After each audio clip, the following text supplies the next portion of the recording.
Right guys, jet engines.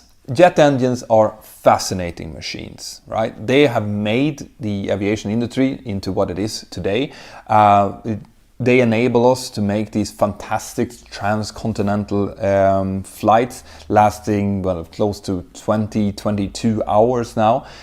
But with all of the benefits that comes with running jet engines, there are always significant risks. Whenever you have something as powerful as one of these huge jet engines that are fitted to, for example, the 777, there will always be risks as well. So today we're going to be talking about those risks and what we, the pilots, do to mitigate against them.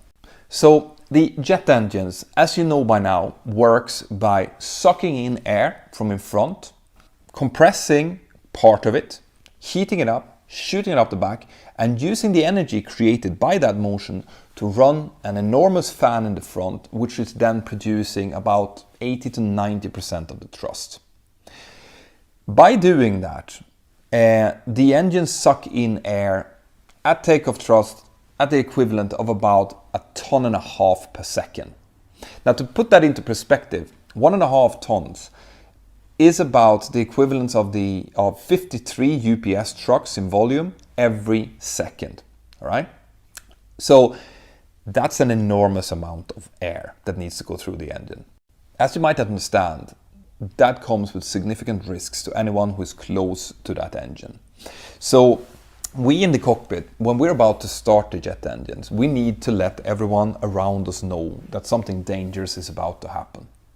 The way that this is done is we will first start by getting clearance from air traffic control. That's the first step. So air traffic control will then check if there's anything moving around the aircraft or is anything dangerous that will stop us from starting the engines. But if that's not the case, well then they will give us a startup clearance. We will then proceed with our checklists, the final part of the before start checklist that will enable us to get the engine ready to be started. And that includes turning on the anti-collision light. Now the anti-collision light are these two rotating red lights that are on the bottom and the top of the aircraft. And what they do is they tell everyone around the aircraft that the engine is about to be started or that the aircraft is about to start moving. Basically, it's dangerous. So anyone who sees an anti-collision light starting to rotate on an aircraft should immediately move away from the aircraft. Now the next thing we will do is we will contact a person on the ground that normally is connected through the headset on the ground that can also verify what's happening behind, because of course we, the pilots, we don't have any rear view mirrors. We can't see if anything is behind us. So we rely on the air traffic control and the start leader to check that for us. The start leader will also monitor the engine start so that if something happens that they can see, maybe there's a fuel leak, an oil leak or flames or something, they can quickly relay that to us so we can react to it.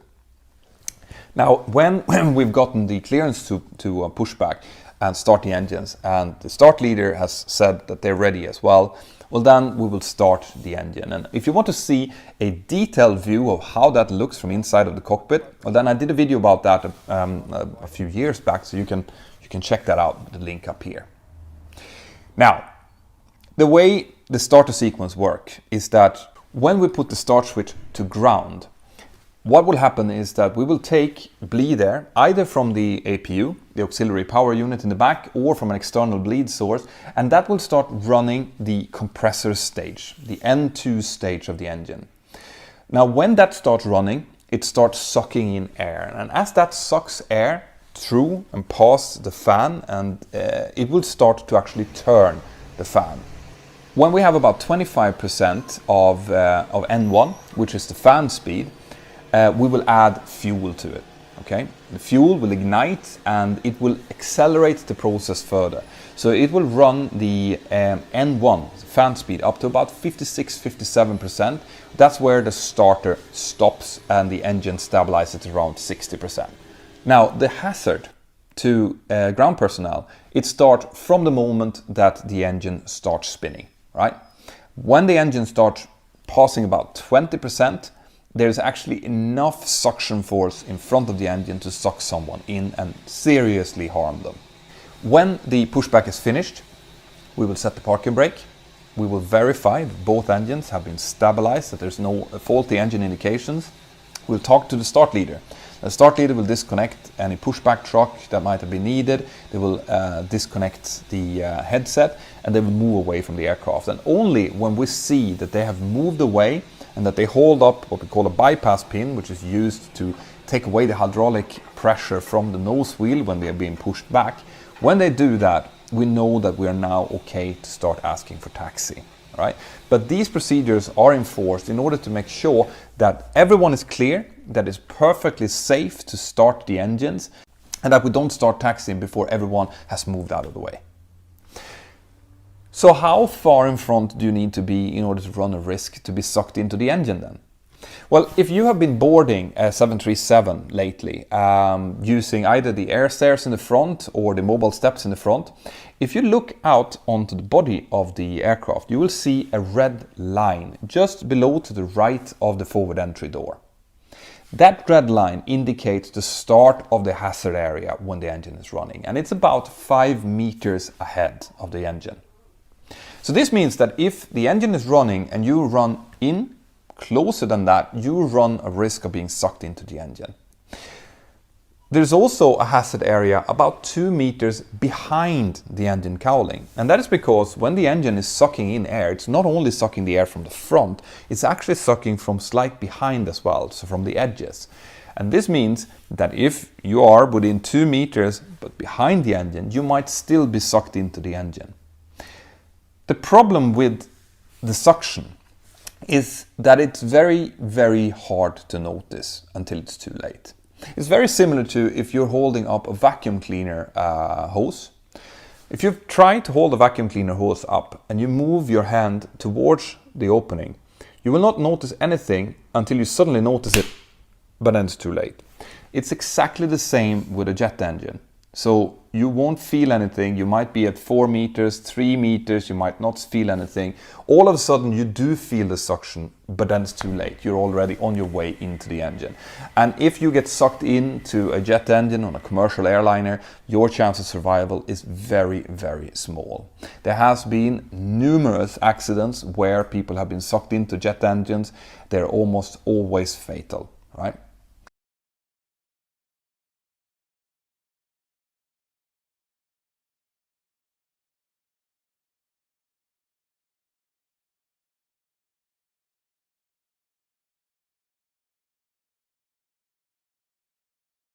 There is one example, a video that was going viral on YouTube a while back. I have the link to it down here as well, and here it is, where an operator on an aircraft carrier gets sucked into the jet engine of a jet fighter. Now, this person actually does survive this, and the reason for that is because the fan of the jet engine on the fighter was smaller. The body was basically held in the tract, and the fact that he was wearing a very good helmet took up most of the force, and they managed to shut down the engine immediately when it happened. But it is very rare for people to survive being sucked into jet engines, as I'm sure that you understand. Right, so that's the suction part of it. 5 meters ahead, 2 meters behind, in a semicircle around. Do not ever get close to a jet engine when it's running or when the anti-collision light is on. We keep the anti-collision light on until we've shut down the engine and the fan has spooled down to below 20%. That's when we turn off the anti-collision light. But what about behind the aircraft then? Well, the fact is that we, the pilots, we do take into account the suction hazard, but we spend much more time thinking about the area behind the aircraft. Because of course, as we start taxiing, we are now producing thrust enough to move this 65-ton aircraft forward. In order to do so, we need to produce a very strong jet behind the engines. The speed of the exhausts are about 600 kilometers per hour. That dissipates with the distance from the jet engine, but at the end of the aircraft, so just behind the aircraft, it's still at about 500 kilometers per hour. And 60 meters behind the aircraft, it's still at 250 kilometers per hour. And that's a lot of speed and a lot of energy. So we have to think about that. When I start taxiing, I have to think, is there anyone parked behind me? Are there smaller aircraft that might be in the parking behind me? Are people working in the vicinity? And I try to use as little thrust as possible to get the aircraft to roll. Generally speaking, on the 737, we need between 30 and 40% N1 for the aircraft to start moving. And that tends to be fairly safe unless there's someone right behind us. But it shouldn't be. That's part of the pushback procedure to check that there's nothing behind us.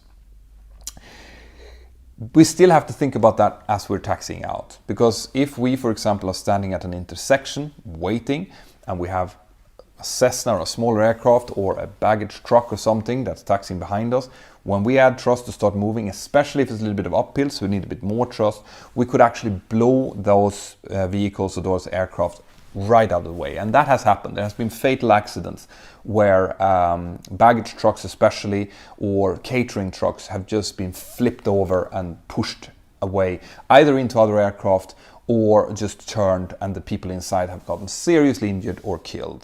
So other things that could happen due to jet blast is that the jet blast could start moving things that should be moving, like mobile steps or catering carts or baggage carts, and they could then be pushed into parked aircraft or into personnel and cause injuries. So jet blasts and where we put them is extremely important that we know about and that we think about. Okay. So the amount of energy that comes from jet blasts are enormous. Okay, and this is why it annoys me quite a bit when I see pictures from, for example, St. Martin, which is a very famous airport where people can stand on the beach watching aircraft land very, very close or even take off. And it's become a kind of a thing there to do jet blast surfing, as in to hold on to the blast fence and try to keep holding on while an aircraft is taking off. Now, like I mentioned before, the amount of thrust that comes out of an aircraft at takeoff thrust is well beyond the category 5 hurricane. Okay, and even though you might be able to survive the jet blast in itself and the heat that comes off the engines, what you're not thinking about when you're doing something like that is that if there is a tiny little rock that is on the runway, and that rock gets caught up by the 600-kilometer wind that the jet engine produces, and it shoots straight into your eye, you are dead on the spot. Okay, so doing that is putting yourself in a lot of unnecessary danger. All right, do not do it. It's not a good idea. Right, it might get you into winning the Darwin Awards. If you don't know what that is, check it out.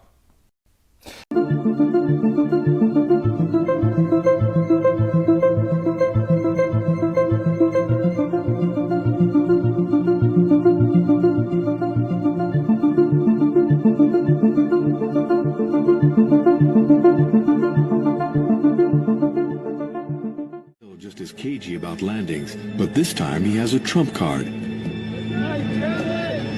His secret services have assembled a phantom army. Codename, Operation Fortitude. To misdirect German reconnaissance units, thousands of inflatable vehicles of all types are deployed near Dover to make it look like a landing in the Pas-de-Calais. Codename, Operation Fortitude. To misdirect German reconnaissance units, thousands of inflatable vehicles of all types are deployed near Dover to make it look like a landing in the Pas-de-Calais. Full decoy divisions made out of rubber are placed in the fields. Hitler had leaked false intelligence to the Allied nations about his military might in the 1930s. Well, he's going to get a taste of his own medicine. Churchill can't be sure the illusion will work, but he has a joker on the opposing side, Adolf Hitler himself. Of the many unique hazards that exist near an aircraft, perhaps there is none more dangerous than that of a jet engine.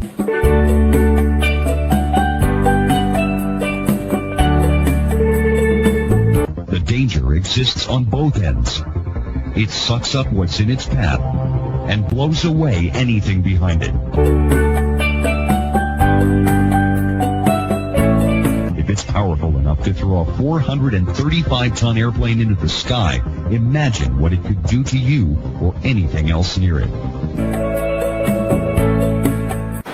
Well, the find out how powerful a jet engine is, first you need a jet. Well, we've got one. Which brings us neatly to the engines. They're big.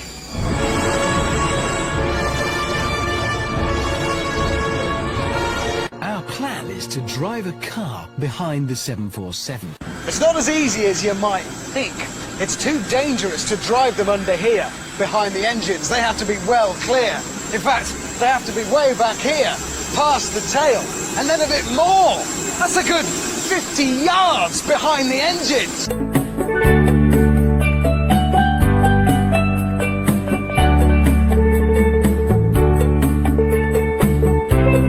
Some don't realize its power. Many don't think it can hurt them. This stage demonstration will show you what it can do, and a picture is worth 1,000 words. 3,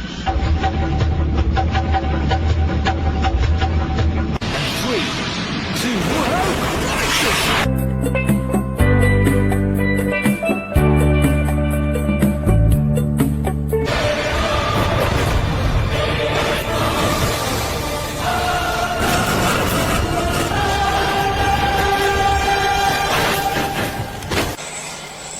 It's a service we provide, this stuff, you know.